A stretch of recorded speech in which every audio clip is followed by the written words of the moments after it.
Welcome back to news jet update. चलिए देखते हैं झारखंड की 25 फटाफट बड़ी खबरों को। इससे पहले आप झारखंड के किस जिले से न्यूज को देख रहे हैं हमें कमेंट बॉक्स में जरूर बताएं। साथ ही डेली अपडेट रहने के लिए आप हमारे चैनल को सब्सक्राइब कर बेल आइकन को दबाना बिल्कुल ना भूलें। पहली बड़ी खबर, राज्य में विकास ने पकड़ी रफ्तार, मुख्यमंत्री हेमंत सोरेन। मुख्यमंत्री हेमंत सोरेन ने कहा कि कोरोना महामारी के कारण राज्य में विकास थम गया था। अब जब इस महामारी का कहर थमा तो विकास कार्य ने गति पकड़ी। अब राज्य का तेजी से विकास हो रहा है। सीएम बुधवार को गोड्डा में नए समाहरणालय भवन के उद्घाटन करने के बाद लोगों को संबोधित कर रहे थे। इस दौरान सीएम ने पुलिस लाइन भवन समेत 251 योजनाओं का शिलान्यास भी किया। मुख्यमंत्री ने कहा कि राज्य गठन के 20 साल बाद तक अधिकतर सरकारें कागजों पर ही चली। नतीजा यह रहा कि राज्य की समस्याएं ज्यों का त्यों रही, समस्या बढ़ती रही। 2019 में हम लोगों ने मिलकर विरोधियों को सत्ता से बेदखल कर सरकार बनाई। सरकार बनते ही कोरोना से हम लोगों को जूझना पड़ा। यह हमारे लिए सबसे बड़ी चुनौती थी। हम आपके सहयोग से इसका डटकर मुकाबला किया और स्थिति को संभाला। वहीं मुख्यमंत्री गोड्डा से सीधे देवघर पहुंचे, जहां 12 जुलाई को देवघर एयरपोर्ट के उद्घाटन के लिए पीएम मोदी आने वाले हैं। मुख्यमंत्री ने प्रधानमंत्री के देवघर आगमन व एयरपोर्ट उद्घाटन को लेकर चल रही विभिन्न तैयारियों व एयरपोर्ट परिसर का जायजा लिया। उन्होंने एयरपोर्ट परिसर में बन रहे सभा स्थल व अन्य तैयारियों के संबंध में अधिकारियों व एयरपोर्ट अथॉरिटी के अधिकारियों को आवश्यक दिशा निर्देश भी दिए। यहीं से मुख्यमंत्री विशेष चार्टर्ड प्लेन से दिल्ली के लिए रवाना हो गए। अगली खबर, सूबे में 70 आरओबी जल्द बनेंगे। झारखंड में 70 रेलवे ओवरब्रिज आरओबी का निर्माण जल्द होगा। इसके अलावा कई रेलवे अंडरब्रिज आरयूबी भी बनेंगे। केंद्र सरकार की नई व्यवस्था सेतु बंधन के तहत इनके निर्माण को गति मिलेगी। जानकारी के अनुसार सेंट्रल रोड इंफ्रास्ट्रक्चर फंड योजना के तहत झारखंड में आरओबी आरयूबी निर्माण के लिए केंद्र ने 167 करोड़ रुपये रिजर्व भी कर दिया है। सरकार की इस योजना का उद्देश्य मुख्य रूप से रेलवे फाटकों के पास होने वाले हादसों को रोकना है। अगली बड़ी खबर, झारखंड में लगातार बढ़ रहा है कोरोना संक्रमितों का आंकड़ा। झारखंड में पिछले 24 घंटे में कुल 92 नए कोरोना संक्रमित मिले हैं, जिसके बाद राज्य में कुल एक्टिव मरीजों की संख्या अब बढ़कर 422 हो गई है। वहीं रांची जिले के अलावा 50 से अधिक मरीज सिर्फ पूर्वी सिंहभूम में 83 हैं, देवघर जिले में 56 हैं। इसके अलावा राज्य के 19 जिलों में कोरोना के एक्टिव मामले अब पहुंच चुके हैं। पिछले 24 घंटे में जो 92 नए कोरोना संक्रमित मिले हैं उनमें बोकारो में 2, देवघर में 10, धनबाद में 4, पूर्वी सिंहभूम में 25, गोड्डा में 2, गुमला में 4, हजारीबाग में 4, लातेहार में 1, रामगढ़ में 3, रांची में 36, पश्चिमी सिंहभूम में 1 नए संक्रमित पिछले 24 घंटे के दौरान मिले हैं। वहीं राज्य भर में पिछले 24 घंटे के दौरान 45 कोरोना संक्रमित मरीज स्वस्थ भी हुए हैं। वहीं अब रिम्स में 72 घंटे में पता चल जाएगा कोरोना का वेरिएंट। रिम्स में बुधवार को जेनेटिक्स और जीनोमिक्स विभाग का उद्घाटन स्वास्थ्य मंत्री बन्ना गुप्ता ने किया। इस दौरान उन्होंने जीनोम सीक्वेंसिंग मशीन की भी शुरुआत की। जीनोम सीक्वेंसिंग मशीन की शुरुआत होने से अब सिर्फ 72 घंटे में ही कोरोना के वेरिएंट का पता चल जाएगा। इसके अलावा मशीन से 384 अन्य जांच भी हो सकेगी। उद्घाटन के दौरान स्वास्थ्य मंत्री बन्ना गुप्ता ने कहा कि आने वाले समय में मरीजों को अत्याधुनिक उपचार देने में जीनोम सीक्वेंसिंग मशीन मददगार साबित होगी। अगली बड़ी खबर, अग्निवीर योजना के तहत रांची में 5 सितंबर से सेना भर्ती रैली आयोजित। इन शर्तों को पूरा कर ही शामिल हो सकेंगे अभ्यर्थी। झारखंड में अग्निवीर योजना के तहत सेना में भर्ती की प्रक्रिया शुरू हो गई है। भारतीय सेना की ओर से इसकी तिथि भी जारी कर दी गई है। अग्निवीर योजना के तहत झारखंड में सभी 24 जिलों के उम्मीदवारों के लिए 5 सितंबर से 22 सितंबर तक सेना भर्ती रैली का आयोजन किया गया है। 5 सितंबर से शुरू होने वाले सेना भर्ती रैली में केवल पुरुष उम्मीदवार ही फिलहाल शामिल हो सकेंगे।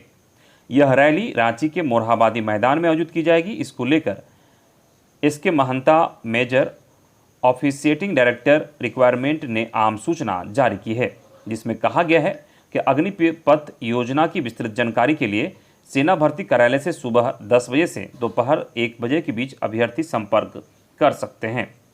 वहीं अग्निवीर योजना के तहत सेना में भर्ती होने के लिए उम्मीदवारों को ऑनलाइन रजिस्ट्रेशन करना अनिवार्य है।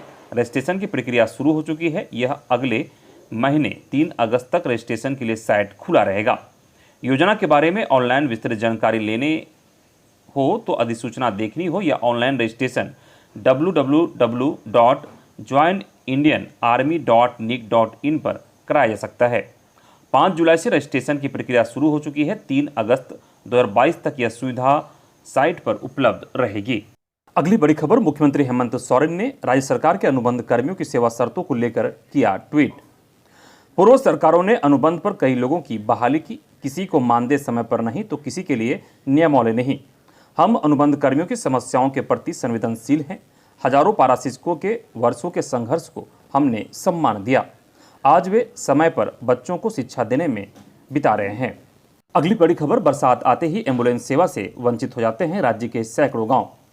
बोकारो के बिरहोर डीरा गांव में स्वर्गीय कमल मांझी की पत्नी सूरजमुनि 31 मई को बीमार हो गई। पड़ोसी उसे लगभग 4 किलोमीटर तक खाट पर लादकर मुख्य सड़क तक ले गए। वहां से उसे निजी वाहन से रामगढ़ ले जाकर एक निजी नर्सिंग होम में भर्ती कराया, लेकिन विलंब से उपचार मिलने के कारण सूरजमुनि की मौत हो गई। यह महज वानगी है। गुमला जिला के कामडारा, डुमरी और जारी प्रखंड के 150 गांव से अधिक गांव के लोगों को आज भी एम्बुलेंस की सेवा नहीं मिल पाती है, क्योंकि उनके गांव तक एम्बुलेंस पहुंचने लायक सड़क ही नहीं है। इसी तरह से दुमका व साहेबगंज जिले में ऐसे लगभग 400 से अधिक गांव हैं, जहां यदि कोई बीमार पड़ जाए तो उसे खाट पर लादकर ही मुख्य सड़क तक पहुंचना पड़ता है। उससे भी खराब स्थिति पहाड़ी क्षेत्रों की है। कोडरमा के चंदवारा व मरकच्चो प्रखंड के इनवातरी, असनातरी, टेपरा, लोहाबार, बरमुमुरहा जंगली इलाके के लोगों की परेशानी बरसात में काफ़ी बढ़ जाती है। यहाँ के मरीजों को तो खाट पर पहुंचना भी मुश्किल हो जाता है। अगली बड़ी खबर, घरेलू एलपीजी सिलेंडर के दाम 50 रुपये बढ़े। कॉमर्शियल के बाद घरेलू रसोई गैस के दाम भी 50 रुपये बढ़ा दिए गए। नई दर बुधवार से लागू हो गई है। इस वृद्धि के बाद रांची में अब गैस के लिए लोगों को 1110 रुपये 50 पैसे देने होंगे। पहले इसके लिए 1060 रुपये 50 पैसे देने पड़ते थे। इसी तरह 5 किलो वाले नॉन सब्सिडी सिलेंडर के लिए लोगों को 391 रुपये की जगह अब 409 रुपये देने होंगे। हालांकि इस बीच 19 किलो वाले कॉमर्शियल सिलेंडर की कीमत में 8 रुपये 50 पैसे की मामूली कटौती की गई है। इस कटौती के बाद कॉमर्शियल सिलेंडर के लिए लोगों को 2194.5 रुपये की जगह 2186 रुपये देने होंगे। अगली बड़ी खबर, धर्म परिवर्तन करने वाले को एसटी सूची से हटाने के लिए होगी रैली। वनवासी कल्याण केंद्र बरियातू में जनजाति सुरक्षा मंच के राष्ट्रीय संयोजक छत्तीसगढ़ के पूर्व मंत्री गणेश राम भगत की अध्यक्षता में विशेष बैठक हुई। इस दौरान धर्म परिवर्तन करने वाले लोगों को अनुसूचित जनजाति की सूची से हटाने व अन्य सामाजिक विषयों पर चर्चा की गई। गणेश राम भगत ने कहा कि बरसात के बाद धर्म परिवर्तन किए हुए लोगों को सूची से हटाने के लिए रांची में बड़ी रैली की जाएगी। उन्होंने कहा कि जनजाति आरक्षण का 80% लाभ धर्म परिवर्तन किए हुए लोग ले रहे हैं। सिमडेगा और गुमला में धर्मांतरित व्यक्तियों की संख्या 90 से 95% हो गई है। शुद्ध जनजाति की संख्या सिर्फ 5 से 10% तक बची है। जनजाति सुरक्षा मंच के सभी कार्यकर्ताओं को अपने समाज और धर्म की रक्षा के लिए आगे आना होगा। जनजाति सुरक्षा मंच ने पूरे देश में कार्तिक उरांव के अधूरे कार्य को पूरा करने का संकल्प लिया है। अगली बड़ी खबर, जीपीएससी पारदर्शिता के अपने ही नियमों का किया उल्लंघन, अंक जारी किए बिना की गई नियुक्ति की अनुशंसा। जीपीएससी ने परीक्षा में पारदर्शिता के अपने ही नियमों का उल्लंघन कर सरकार के पास 252 सफल उम्मीदवारों की नियुक्ति की अनुशंसा भेज दी। हालांकि आयोग ने कट ऑफ मार्क्स और सफल उम्मीदवारों को मिले नंबरों को सार्वजनिक नहीं किया है। आयोग ने नियुक्ति के लिए सरकार को भेजे गए अनुशंसा पत्र में भी इसका उल्लेख नहीं किया है। आयोग के इतिहास में बिना अंक जारी किए ही नियुक्ति की अनुशंसा करने की यह पहली घटना है, जिसने कई तरह की आशंकाओं को जन्म दिया है। सरकार ने भी आयोग की अनुशंसा के बाद प्रमाण पत्रों की जांच कर ली और नियुक्ति पत्र देने के लिए 8 जुलाई की तिथि निर्धारित कर दी है। इसके लिए आर्यभट्ट सभागार में समारोह आयोजित होगा। अगली बड़ी खबर, झारखंड अधिविद्य परिषद रांची के द्वारा वार्षिक माध्यमिक एवं इंटरमीडिएट परीक्षा 2022 के परीक्षाफल के संशोधन से संबंधित आवश्यक सूचना जारी की है। जानकारी के मुताबिक एतद द्वारा वार्षिक माध्यमिक एवं इंटरमीडिएट विज्ञान, वाणिज्य एवं कला संकाय परीक्षा 2022 से संबंधित सभी छात्र छात्राओं, अभिभावकों एवं विद्यालयों, महाविद्यालयों, +2 विद्यालयों के प्रधानाध्यापकों, प्राचार्यों को सूचित किया जाता है कि जिन छात्रों के अंक पत्रक में किसी भी प्रकार की अभियुक्ति यथा इनवैलिड विथहेल्ड, इनकम्प्लीट, absent है वे संबंधित विद्यालय, +2 विद्यालय, महाविद्यालय के प्रधानाध्यापक प्राचार्य द्वारा अग्रसारित आवेदन पत्र के साथ प्रमाण पत्रों को कार्यालय में दिनांक 16/7/2022 तक किसी भी कार्य दिवस को जमा करने का सूचना प्राप्त है। इसके लिए किसी भी प्रकार का शुल्क देय नहीं होगा। अगली बड़ी खबर, हर घर में नल से शुद्ध जल देना सरकार की प्राथमिकता, मिथिलेश ठाकुर। पेयजल एवं स्वच्छता मंत्री मिथिलेश ठाकुर ने कहा कि जल जीवन मिशन के तहत हर घर में नल से शुद्ध जल देना सरकार की प्राथमिकता है। इस लक्ष्य को प्राप्त करने के लिए संकल्पित होकर कार्य करना होगा। उन्होंने कहा कि विभाग के अधिकारी, क्षेत्रीय अभियंता और संवेदक संकल्प लेकर इस लक्ष्य को प्राप्त करने के लिए कार्य करें और इस दिशा में आ रही समस्याओं और अड़चनों को दूर करने का प्रयास करें। बुधवार को मंत्री मिथिलेश ठाकुर जल जीवन मिशन के तहत हर घर नल से जल योजना के क्रियान्वयन को लेकर रांची के एक होटल में आयोजित राज्य स्तरीय कार्यशाला में बोल रहे थे। मौके पर उत्कृष्ट कार्य करने वाले पदाधिकारियों एवं संवेदकों को उन्होंने सम्मानित भी किया। अगली बड़ी खबर, ईडी को मिले सेल कंपनियों के जरिए निवेश से जुड़े साक्ष्य। झारखंड में मनरेगा घोटाले की जांच कर रही ईडी को सेल कंपनियों के जरिए निवेश के भी बड़े साक्ष्य मिले हैं। राज्य सरकार की निलंबित आईएएस अधिकारी पूजा सिंघल की गिरफ्तारी के बाद ईडी ने कई लोगों से पूछताछ की थी। राज्य की सत्ती झामुमो के निलंबित कोषाध्यक्ष रवि केजरीवाल से भी ईडी ने पूछताछ की थी। सूत्रों के मुताबिक ईडी ने रवि केजरीवाल से मिले साक्ष्यों को हाईकोर्ट में सीलबंद रिपोर्ट में सौंपी थी। जानकारी के मुताबिक रवि केजरीवाल ने ईडी के समक्ष 7 से 8 पन्नों का बयान दिया था। इस बयान में रवि केजरीवाल ने कबूल किया था कि वह राज्य के सत्ता से जुड़े एक परिवार का व्यापार व वित्तीय लेन देन देखते थे। उन्होंने माना था कि वह सेल कंपनियों का संचालन मनी लॉन्ड्रिंग के लिए किया करते थे, जिसके बाद ईडी ने एक डिटेल रिपोर्ट कोर्ट को दी थी। इस रिपोर्ट में बताया गया था कि कैसे इन सेल कंपनियों के जरिए मनी लॉन्ड्रिंग की गई थी। अगली बड़ी खबर, 10 अगस्त को होगा राजभवन मार्च। भारतीय कम्युनिस्ट पार्टी झारखंड राज्य परिषद की बैठक बुधवार को हुई। इसमें राज्य में मजबूत कम्युनिस्ट पार्टी के निर्माण के लिए सदस्यता अभियान तेज करने के साथ केंद्र राज्य सरकार की नाकामी पर आंदोलन तेज करने का निर्णय हुआ। राज्य सचिव भुवनेश्वर प्रसाद मेहता ने कहा कि राज्य में कोयले की तस्करी चरम पर है। पार्टी की ओर से 19 जुलाई को प्रदर्शन व 10 अगस्त को राजभवन मार्च किया जाएगा। अगली बड़ी खबर, बंधु तिर्की के खिलाफ आरोप तय। आदर्श आचार संहिता उल्लंघन के एक मामले में पूर्व मंत्री बंधु तिर्की के खिलाफ आरोप तय कर दिया गया है। बुधवार को एमपी एमएलए के विशेष न्यायिक दंडाधिकारी अनामिका किस्कू की अदालत में बंधु तिर्की व्यक्तिगत रूप से उपस्थित हुए। अदालत ने उनसे उनके आरोपों के बारे में पूछा। उन्होंने मामले में अपने आप को निर्दोष बताया, कहा कि मामले में आगे ट्रायल फेस करेंगे। इसके बाद अदालत ने उनके खिलाफ आरोप गठन किया। साथ ही अदालत ने मामले में अभियोजन साक्ष्य प्रस्तुत करने के लिए 28 जुलाई की तारीख निर्धारित की है। अगली बड़ी खबर, मृत सहायक अध्यापकों के आश्रितों को भी नौकरी। झारखंड के मृत सहायक अध्यापकों, पारा शिक्षकों के आश्रितों को भी अनुकंपा के आधार पर नौकरी मिलेगी। आश्रित अगर ट्रेंड होंगे तो उनकी नियुक्ति सीधे सहायक अध्यापक के रूप में की जाएगी। ट्रेंड के साथ अगर टीईटी भी है तो उन्हें टेट प्रशिक्षित के मानदेय का भुगतान किया जाएगा। स्कूली शिक्षा व साक्षरता विभाग ने सभी जिलों से नियमावली बनने के बाद से मृत सहायक अध्यापकों के आश्रितों की रिपोर्ट मांगी है। सहायक अध्यापकों की सेवा शर्त नियमावली का गठन फरवरी 2022 में हुआ है। इसमें उनका नामकरण भी पारा शिक्षक से सहायक अध्यापक किया गया है। स्कूली शिक्षा व साक्षरता विभाग ने नियमावली में स्पष्ट किया है कि कार्य अवधि में सहायक अध्यापक की मृत्यु होने की स्थिति में शिक्षक की अर्हता पूरी करने पर मृतक के एक आश्रित को अनुकंपा का लाभ मिलेगा। ऐसे में जिलों को मृत सहायक अध्यापकों के आश्रितों की नौकरी के लिए प्रस्ताव उपलब्ध कराने का निर्देश दिया गया है। फरवरी 2022 से अब तक झारखंड में 40 सहायक अध्यापकों का निधन हुआ है। अगली बड़ी खबर, लालू प्रसाद बेहतर इलाज के लिए दिल्ली भेजे गए। बीमार लालू प्रसाद बेहतर चिकित्सा के लिए दिल्ली चले गए। स्पेशल डॉक्टरों की टीम के साथ रात एयर एम्बुलेंस से वे दिल्ली एम्स पहुंचे। उनके साथ उनकी बड़ी बेटी मीसा भारती और बड़े पुत्र तेज प्रताप भी थे। इसके पहले उनकी पत्नी व पूर्व मुख्यमंत्री राबड़ी देवी, पुत्र तेजस्वी व पुत्रवधू राजश्री सेवा विमान से दिल्ली पहुंचे। मंगलवार की रात से ही उन्हें दिल्ली ले जाने की तैयारी हो रही थी। लालू परिवार बेहतर इलाज के लिए लालू प्रसाद को दिल्ली एम्स ले जाना चाह रहे थे। पहले उन्होंने इस संबंध में डॉक्टर से बात की, फिर पारस अस्पताल प्रबंधन से भी बात की। वे जानना चाह रहे थे कि दिल्ली ले जाना उचित होगा या नहीं। हरी झंडी मिलने के बाद वे दिल्ली ले जाने की तैयारी में जुट गए। इस बीच पूरा परिवार अपने डॉक्टरों के सहयोग से दिल्ली एम्स से बात कर रहा था। लालू प्रसाद बुधवार की सुबह से ही बेहतर महसूस कर रहे थे। हालांकि डॉक्टरों ने उनकी स्थिति को स्थिर बताया।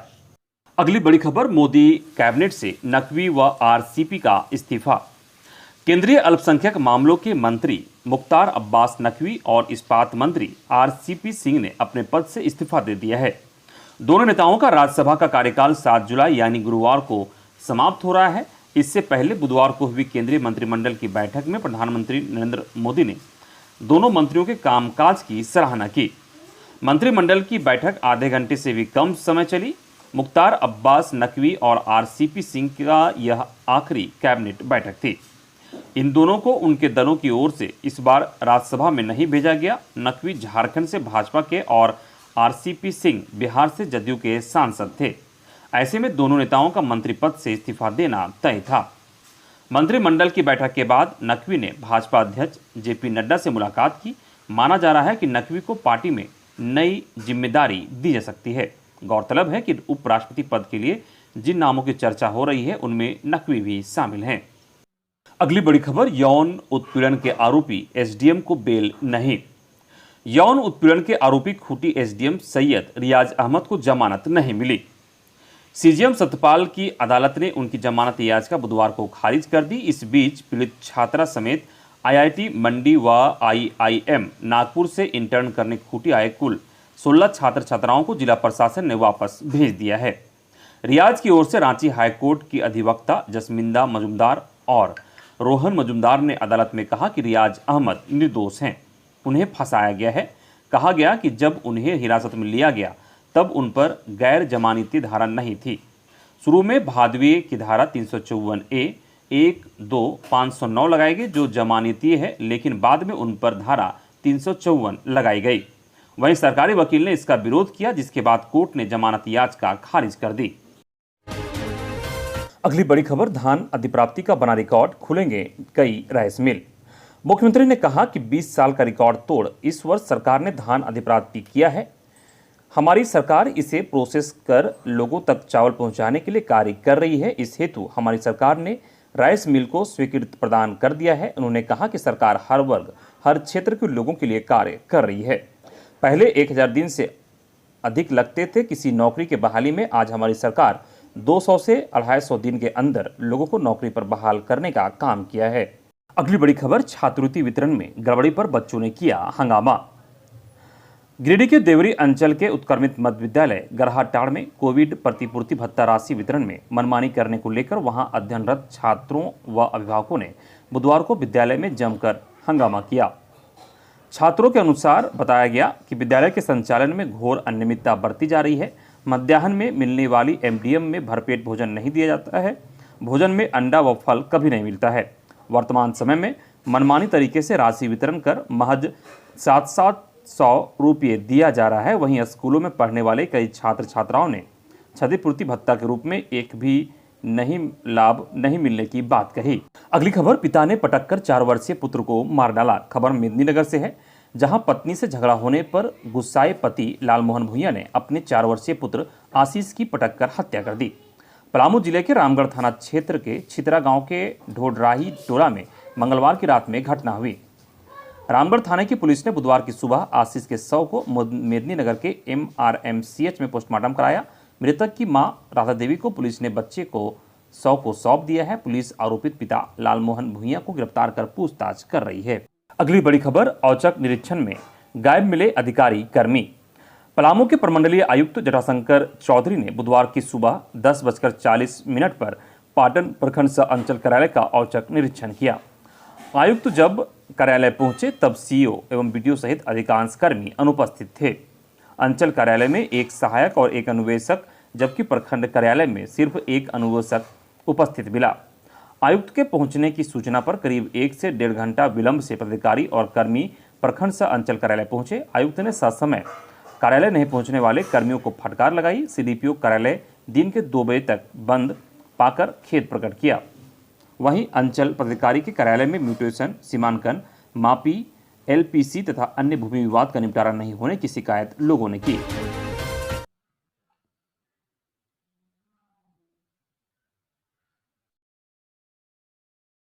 अगली बड़ी खबर, जनता दरबार में राशन नहीं मिलने की शिकायत। खबर गढ़वा की है, जहां गढ़वा समाहरणालय के सभागार में बुधवार को डीसी रमेश घोलप ने जनता दरबार लगाया। जनता दरबार में रमना प्रखंड के सिरिया टोंगर गांव निवासी अफसाना बीबी ने ससमय राशन नहीं मिलने की शिकायत की है। उन्होंने बताया कि डीलर के द्वारा मनमानी करते हुए लगभग पिछले 4 माह से उन्हें राशन उपलब्ध नहीं कराया गया है। उन्होंने समय पर राशन उपलब्ध कराने की मांग की। इस पर डीसी ने संबंधित डीलर से टेलीफोनिक माध्यम से बात कर उसे चेतावनी दी और रमना बीडीओ को मामले की जांच करते हुए इसमें सत्यता पाए जाने पर डीलर के विरुद्ध प्राथमिकी दर्ज कराने का निर्देश दिया। साथ ही फरियादी व इनके जैसे अन्य लाभुकों जिनका विगत कुछ माह का राशन बकाया है, उन्हें अतिशीघ्र राशन उपलब्ध कराने की बात कही। वहीं मजियाओं निवासी मंगरी कुंवर ने बताया कि कृषक मित्र सह मुखिया प्रतिनिधि के द्वारा जालसाजी कर गलत तरीके से केसीसी लोन का पैसा ले लिया गया है।